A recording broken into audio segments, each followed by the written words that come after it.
ด้วยเนาะเธอก็น่าซีตราได้แต่ว่าบักเขาเลย receive ตะไคเนาะ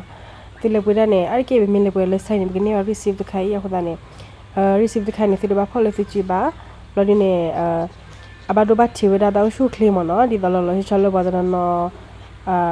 เลยเราก็พูดที่เนาะบอดีเนาะเราพูดก็ที่ได้พามันเนาะบ้านมันคนเนี่ย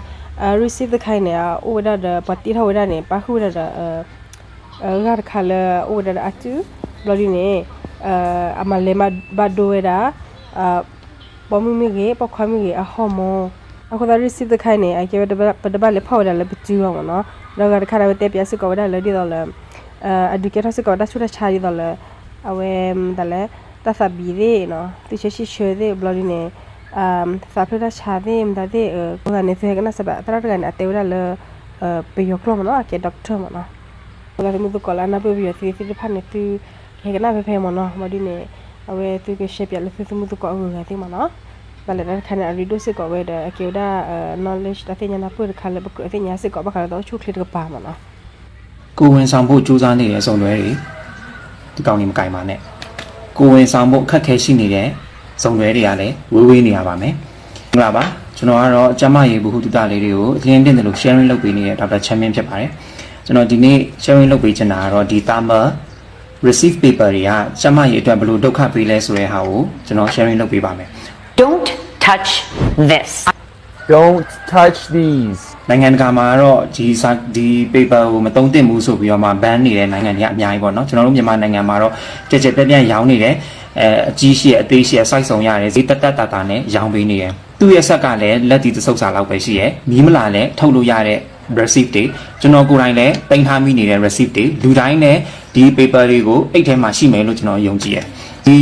စက်ကူတွေကို recycle အနေနဲ့မသုံးသင့်ဘူးပေါ့နော်ဘယ်လိုဒုက္ခပေးလဲဆိုတဲ့ဟာကိုကျွန်တော်ရှင်းပြမယ်သူဒီစက်ကူကဘာနဲ့လောက်ထားရလဲဆိုတော့သူကအပူပေးလိုက်လို့ရှိရင်အယောင်ထင်အောင်လို့ဖန်တီးထားတာသူ့မှာအဓိကအများဆုံးပါလဲဆိုရင် BPA လို့ခေါ်တဲ့ bisphenol A BPS bisphenol S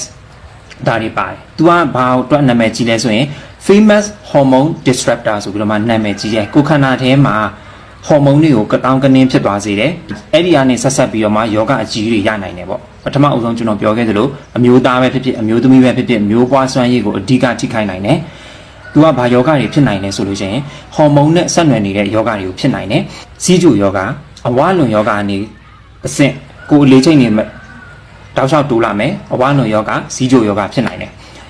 နှလုံးယောဂလည်းဖြစ်နိုင်တယ်ကင်ဆာယောဂအမျိုးမျိုးလည်းဖြစ်နိုင်တယ်အက်စမာလည်းဖြစ်နိုင်တယ်ဒါသူဒုက္ခပေးတာပေါ့ကလေးတွေကြာကင်ပြီးလို့ရှိရင်ကလေးရဲ့အញ្ញံရည်ဖွင့်မှုကိုအနောက်ရှက်ပေးနိုင်တယ်